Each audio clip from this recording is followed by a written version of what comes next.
और बड़ी खबर, दिल्ली ब्लास्ट का नया वीडियो सामने आया है। दूर तक सुनाई दी धमाके की आवाज। धमाके के बाद मौके पर अफरा तफरी का माहौल बन गया था। तो धमाके का नया वीडियो, दिल्ली ब्लास्ट का ये नया वीडियो सामने आया है। हम तस्वीरें आपको दिखाते हैं। आपको बताइए, देखिए आप तस्वीरें कैसे अचानक जब ब्लास्ट होता है तो कैसे चारों तरफ सब बिखरा हुआ नजर आता है। आसपास बड़ी संख्या में वहां पर लोग मौजूद थे, नजर भी आ रहा है, कई वाहन है। इसके बाद चारों तरफ सब कुछ तहस नहस नजर आ रहा है। अचानक ही ब्लास्ट होता है और सब कुछ। तस्वीरें सामने आई हैं। अशरफ, न्यूज़ 18 संवाददाता हमारे साथ जुड़ गए हैं। अशरफ, ये नया वीडियो बता रहा है कि हादसा वाकई कितना भयानक था। जो तस्वीरें सामने आ रही हैं तो उससे अंदाजा लगाया जा सकता है कि ब्लास्ट के बाद कितनी भयावह स्थिति थी। वहां चारों तरफ जो था, कितना धुआं था, किस तरह से लोग बदहवास भाग रहे थे, किस तरह के हालात थे। जो पूरी स्थिति है वो समझ में आती है। किस तरह के हालात पैदा हुए, जो लोग थे उनकी क्या हालत थी। शत विशत शव आपको नजर आते हैं, आग का नजर आती है, लोग बाग दहशत में हैं। तो ये सब चीजें नजर आ रही हैं। तो कुल मिला के कहा जाए कि जब ये ब्लास्ट हुआ उसके बाद जो है, जो स्थिति थी वो बहुत डरावनी थी, बहुत डराने वाली थी, भयावह स्थिति थी।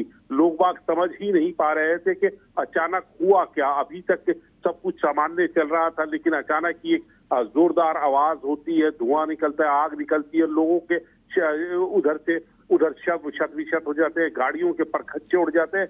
ये जो स्थिति है ये बहुत भयावह, बहुत डराने वाली स्थिति नजर आ रही है। जी प्रशांत, बिल्कुल बिल्कुल, वाकई बहुत ही भयावह स्थिति है। दूसरा ये कि तस्वीर में जो नजर आ रहा है, बहुत क्राउड वहां पर, या कहें कि वाहनों की बिल्कुल कतार लगी हुई है। इसके बीच में ये ब्लास्ट होता है और ऐसे में स्वाभाविक है कि कई कैजुअलिटी भी हुई हैं। तस्वीरों से क्या हम अंदाजा लगा सकते हैं कि वाकई एक टारगेटेड ये ब्लास्ट था, या फिर क्या एजेंसियां अब इस ब्लास्ट को लेकर अभी तक कुछ बता पा रही हैं? अशरफ, देखिए प्रशांत, केंद्र सरकार ने आज जो सीपीएस की बैठक हुई उसमें तो कह ही दिया है कि ये आतंकी हमला है। तो और आतंकी के क्या ये जो है आत्मघाती हमला है। तो जो जगह है जहां पे ये ब्लास्ट हुआ है वहां सामान्य तौर पर आप कभी भी आप जाएं, आपने भी देखा होगा लाल किले के सामने गाड़ियां बम्पर से बम्पर लगा के चलती हैं, इतनी भीड़ रहती है। वहीं पास में, क्योंकि वो एक पर्यटक स्थल भी है, सामने चांदनी चौक है, लाल किला है, उधर ही उसी से आप चले जाइए तो रेलवे स्टेशन की तरफ है, व्यापारियों की बड़ी थोक की दुकानें चांदनी चौक में, तो बहुत लोग आते हैं। तो वहां पे तो गाड़ियों के साथ साथ जो ई रिक्शा होते हैं, ऑटो वाले खड़े रहते हैं सामान को लेके जाने, इतने ही पैदल चलने वाले होते हैं, तो जगह पैर रखने की नहीं होती। तो और ये उस समय का है, शाम में जब लोग बाग वापस जाते हैं, जो लोग यहाँ काम करने आए हों या चांदनी चौक में जिन लोगों ने थोक की दुकानों पे सामान लिया होगा, वो लोग वापस जाने का उनका समय होता है। तो बहुत भीड़ भाड़ वाला है। तो इससे जो धमाका हुआ है, जो वहां पे कैजुअलिटीज हुई होंगी, उससे अंदाजा लगाया जा सकता है कि इतने जब यहाँ पे लोग हैं तो मरने वालों की जो तादाद है या संख्या है वो बहुत ज्यादा होगी। हालांकि अभी तक तो 9 लोगों के बारे में पुष्टि की गई है, लेकिन जिस तरह से भीड़ हो रहती है आम दिनों में, तो उससे अंदाजा लगाया जा सकता है कि हो सकता है क्या कैजुअलिटी ज्यादा हुई हो, लोग बाग ज्यादा घायल हो। कुछ लोग जो है मामूली रूप से जो घायल हो सकता है वो पुलिस के चक्कर से बचने के लिए अपने आप ही खुद अपना इलाज करा रहे हो, नहीं उन्हें किस तरह के जो सरकारी जो कानूनी दाव पेच होते हैं उससे बचने के लिए वहां चले गए। लेकिन हाँ, कुल मिला के है कि भीड़ वाली स्थिति है, ब्लास्ट है, तो हालात जो होंगे बद से बदतर रहे होंगे। और जो नजर आ रहा है तस्वीरों में वो यही बयान करते हैं। बाकी तो सरकार की तरफ से कह ही दिया गया कि ये एक आतंकी हमला है। जांच एजेंसी भी है, एनआईए को इस मामले की जांच दी गई है। एनआईए जो है आतंकी घटनाओं की एजेंसी है, वही जांच करती है। तो जाहिर सी तौर पे ये एक बड़ा आतंकी हमला देश के ये राजधानी में किया है और सबसे संवेदनशील इलाके लाल किले पर हुआ है। बिल्कुल, ये जो आशंका आप जाहिर कर रहे हैं कि हो सकता है कैजुअलिटी ज्यादा हुई, ज्यादा लोग घायल हुए हों, लेकिन कानूनी दांव से बचने के लिए उन्होंने शायद अपना अलग इलाज कराया हो। लेकिन एक और जो आप जिक्र भी कर रहे थे कि ये लाल जो चांदनी चौक वाला इलाका है बेहद क्राउडेड होता है, बम्पर से बम्पर लगकर वाहन चलते हैं। राजधानी, एक तो देश की राजधानी, दूसरा और रेड फोर्ट अंतर्राष्ट्रीय पर्यटन स्थल, विदेशी भी बहुत बड़ी संख्या में आते हैं। खास तरह से ये जगह चूज की गई, विशेष तौर से जगह चूज की गई अशरफ।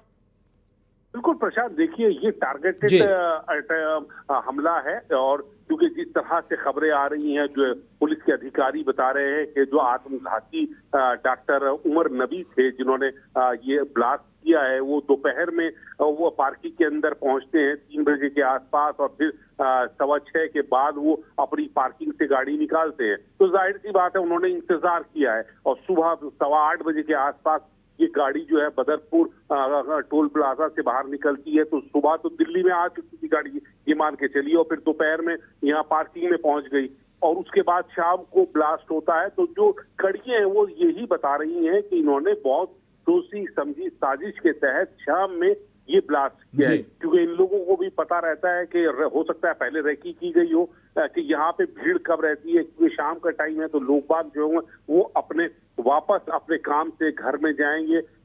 लाल किला, चांदनी चौक और लाल किला आमने सामने है। चांदनी चौक में थोक की दुकानें, थोक बाजार है, वहाँ पे कपड़े, आप खासकर जो शादी का सीजन होता है वहां पर उसके कपड़ों की थोक की दुकान है। तो दूसरी तरफ सड़क के आप जाए तो लाल किला है, बहुत संवेदनशील है, देश और दुनिया के पर्यटक यहाँ आते हैं। तो और जो भीड़ का समय वो शाम को सबको वापस जाना, और उससे करीब लाल किले से 1 किलोमीटर के आप पास देखें तो पुरानी दिल्ली स्टेशन है, और उससे 500 मीटर के की तरफ देखेंगे तो आपको जाम मस्जिद का इलाका मिलेगा। तो कुल मिला के जो पूरा ये जो एरिया है ये भीड़ भाड़ वाला है, बहुत व्यस्त इलाका है, और शाम में तो यहाँ पर बहुत हालात जो भीड़ के रहते हैं, बहुत मुश्किल से बम्पर टू बम्पर गाड़ियां चलती है, पैदल लोगों को चलना मुश्किल हो जाता है। तो ऐसे में ये जो ब्लास्ट किया गया है बहुत सोच समझ कर एक साजिश के तहत किया गया है। जी, शुक्रिया आपका अशरफ बातचीत के लिए, धन्यवाद। तो ये तस्वीरें जरूर आप देख पा रहे हैं, और हमारे साथ न्यूज़ 18 संवाददाता फराह खान भी जुड़ गए हैं। फराह, सब कुछ पहले से तय सोच समझकर कहाँ करना है, किस जगह करना है, कितना बड़ा ब्लास्ट, ये जगह भी चूज की गई, और जो तस्वीरें हैं वो वाकई भयावहता दिखाती हैं इस विस्फोट की।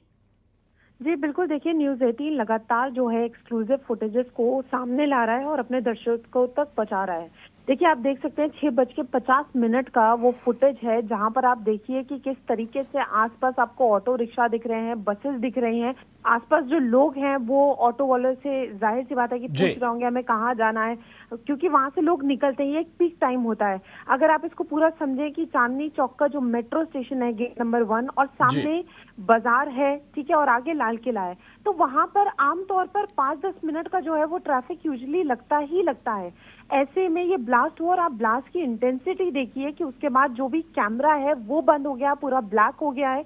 आज भी जब न्यूज़ 18 ने एक्सक्लूसिव फुटेज जो है वो दोपहर में दिखाई थी, जिसमें आप देख सकते हैं जो मॉनिटरिंग स्क्रीन थी वो पूरी तरीके से ब्लैक हो गई थी। तो आप उस इंटेंसिटी को देखिए कि जो आसपास लोग हुए होंगे उनके साथ क्या हुआ होगा, क्योंकि हम देख सकते हैं कि जैसे एक छोटी सी चमक दिखी और उसके बाद जैसे ही गाड़ी ने आग पकड़ी है, उसके बाद आसपास की गाड़ियां तो चपेट में आई है, लेकिन आसपास के जो लोग हैं उनकी, क्योंकि आज खुद एलएनजेपी की तरफ से ये ऑफिशियल सोर्स से पता लगा है कि जो पेशेंट जिनकी मृत्यु हुई है वो उनकी जो लंग्स थे वो पूरी तरीके से डैमेज हो चुके थे, तो उनको इतनी ब्लीडिंग एक्सट्रीम हो चुकी थी, और कुछ बॉडीज की तो अभी तक पहचान नहीं हुई है। तो ये साफ तौर पर ये बता रहा है कि कितना जो मंजर है वो कितना खौफनाक होगा, कितना दर्दनाक होगा। वहाँ जो लोग थे, जो वहाँ भीड़ थी, क्या कुछ सा होगा। देखिए पूरी प्लानिंग थी, शुरू से ही रेकी की जा रही थी, दिवाली पे ये करने का प्लान था। बिल्कुल, पहले से रेकी की गई थी और प्लानिंग के साथ ये विस्फोट किया गया, और तस्वीरें भी बताती हैं कि आखिर कितना घातक, कितना शक्तिशाली ये विस्फोट था। बहुत शुक्रिया फराह बातचीत के लिए।